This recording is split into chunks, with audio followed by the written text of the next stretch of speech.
اودنامہ کے صفحہ 5 پر برلن سے عارف نقوی کی تحریر دلیپ کمار سے ایک ملاقات کے حوالے سے شائع ہوئی ہے۔ وہ بیان کرتے ہیں، وقت کے ساتھ عمر کی ایک منزل پر پہنچنے کے بعد انسان کی جسمانی قوت ہی کم نہیں ہو جاتی اور چہرے پر جھریاں اور حرکات میں سستی ہی نہیں پیدا ہو جاتی ہے بلکہ یادداشت بھی بہت کمزور ہو جاتی ہے۔ بس ماضی کی زندگی ایک دھندلی فلم کی طرح بھاگتی رہتی ہے اور کرداروں کو پہچاننے میں دقت ہوتی ہے، لیکن اس حالت میں بھی بعض شکلیں اور مناظر ایسے ہوتے ہیں جو ذہن میں کلبلاتے رہتے ہیں۔ ایسا ہی فلمی آسمان کے ستاروں کے ساتھ بھی ہے۔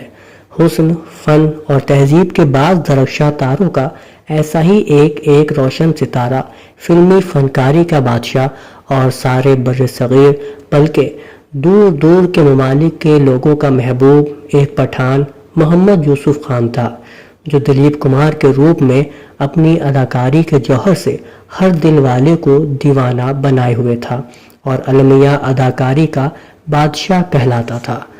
مجھے اس وقت دلیپ کمار کے ساتھ لکھنؤ کی ایک ملاقات یاد آ رہی ہے۔ 15 یا 16 برس ہو چکے۔ میں جرمنی سے اپنے شہر لکھنؤ میں رشتہ داروں اور دوستوں سے ملنے گیا تھا۔ ایک دن حضرت گنج میں کپور ریسٹورنٹ میں اپنے ملاقاتی اطہر نبی ایڈوکیٹ کے ساتھ بیٹھا تھا۔ انہوں نے بتایا کہ فلمی اداکار دلیپ کمار، سنیل دت اور سنگیت کار نوشاد علی لکھنؤ آ رہے ہیں اور شہریوں کی طرف سے انہیں اعزاز بخشا جائے گا۔ یہ تقریب بیگم حضرت محل پارک میں ہوگی۔ گورنر بھی اس تقریب میں شرکت کریں گے۔ خیر، مجھے بھی دعوت نامہ پکڑا دیا گیا جو خصوصی مہمانوں کی گیلری میں بیٹھنے کے لیے تھا۔ سنیل دت میرے بہت اچھے دوست تھے، اس لیے مجھے خاص خوشی ہوئی، لیکن اس بات کی بھی خوشی ہوئی کہ دلیپ کمار اور نوشاد صاحب بھی ہوں گے۔ سنیل دت سے میں بہت سی ذاتی گفتگو کرتا رہا اور وہ میری فیملی اور برلن کے لوگوں کے بارے میں دریافت کرتے رہے، لیکن ان دنوں وہ اپنے بیٹے کی وجہ سے بہت پریشان تھے۔ دلیپ کمار نے ان کی طرف سے مجھ سے کہا کہ اگر ہم لوگ اس سلسلے میں کچھ کر سکتے ہیں تو ضرور کریں۔ اس کے بعد مجھے حیرت ہوئی جب دلیپ کمار نے مجھ سے ایک عجیب سا سوال کر دیا، جرمنی کی عورتوں کی نفسیات کے بارے میں آپ کا کیا خیال ہے؟ اس پر کچھ روشنی ڈالیے۔ میں سمجھا کہ وہ از راہ مذاق یہ سوال کر رہے ہیں، لیکن وہ کافی سنجیدہ تھے۔ جرمنی میں گھرداری میں عورتوں کا کیا رویہ ہے؟ لوگوں سے کیسا برتاؤ کرتی ہیں؟ ان کی نفسیات اور مردوں کی نفسیات میں کیا فرق ہے؟ سماجی مسائل کے بارے میں کیا سوچتی ہیں؟ وغیرہ وغیرہ۔ کچھ باتیں تو سنیل دت نے سمجھائی، کچھ وہ خاص طور سے مجھ سے میرے تجربات کی بنیاد پر جاننا چاہتے تھے۔ میں نے محسوس کیا کہ یہ سب اس وقت تفریحاً نہیں پوچھ رہے ہیں، بلکہ اس طرح جیسے کوئی اسکالر یا عالم جاننا چاہتا ہو۔ اور تب میری سمجھ میں آیا کہ اس عظیم اداکار کی کامیابی کا راز کیا تھا۔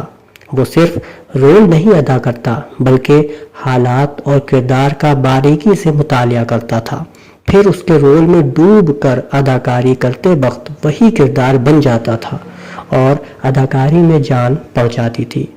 دلیپ کمار نے فلم کے آسمان پر جگمگاتے ہوئے خانوں کی ایک کہکشاں تو چھوڑی ہے، دیکھیے کب کوئی ایسا خان بھی پیدا ہو جائے جس میں دلیپ کمار کا نور نمایاں ہو۔ دوسری تحریر کی شکل میں اویس سنبھلی کی کتاب قلم کا سپاہی پر عارفہ مسعود عنبر کا تبصرہ موجود ہے، جس میں وہ تعارف کتاب اس طرح کراتی ہیں۔ کتاب کو 4 ابواب میں منقسم کیا گیا ہے۔ پہلا باب باب حفیظ کے عنوان سے ہے، جس میں حفیظ صاحب کی 14 تحریروں کو شامل کیا گیا ہے۔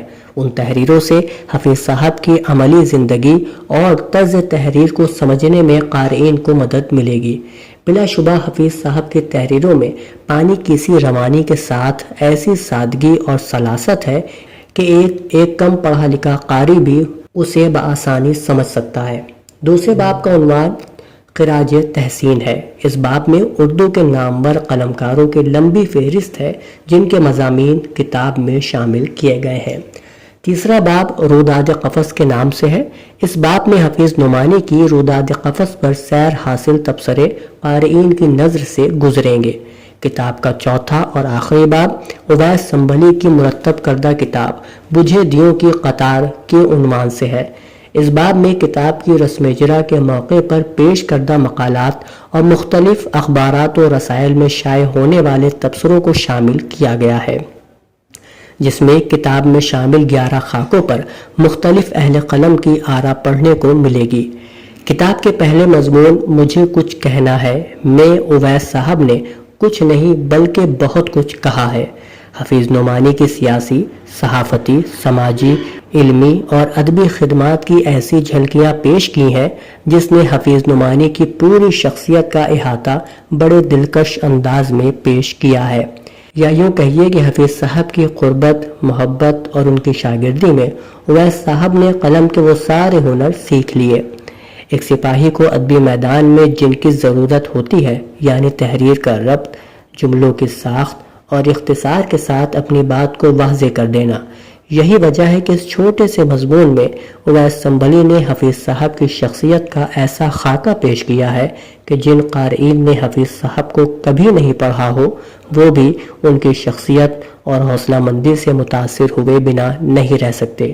اس کے بعد ڈاکٹر مقصود الہی، شیخ پروفیسر خان محمد عاطف، معصوم مراد آبادی، سہیل انجم وغیرہ نامور ادیبوں کے مضامین شامل ہیں جنہوں نے حفیظ نعمانی کی شخصیت اور صحافت پر سیر حاصل گفتگو کی ہے۔ ایک اور تحریر پاکستان سے مخدوم عرفان طاہر کی موصول ہوئی ہے جو بیدی کے افسانوں میں حقیقت پسندی کے تحت لکھی گئی ہے۔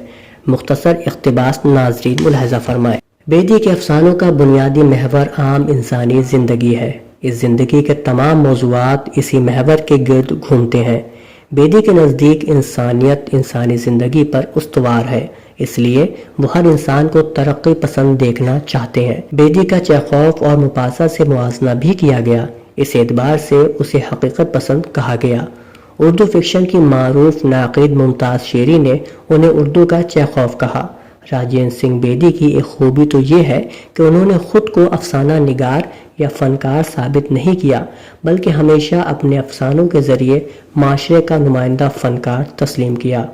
ان کا حقیقت پر مبنی ایک افسانہ ہاتھ ہمارے قلم ہوئے مذہب کے ان ٹھیکیداروں پر ہے جو مذہب کو اپنی میراث تصور کرتے ہوئے اپنے آپ کو منوانے کی کوشش کرتے ہیں۔ اودھ نامہ میں شائع مضامین کو مکمل طور پر پڑھنے کے لیے اودھ نامہ کی ویب سائٹ www.awadhnama.com پر وزٹ کریں اور ای پیپر پر کلک کریں۔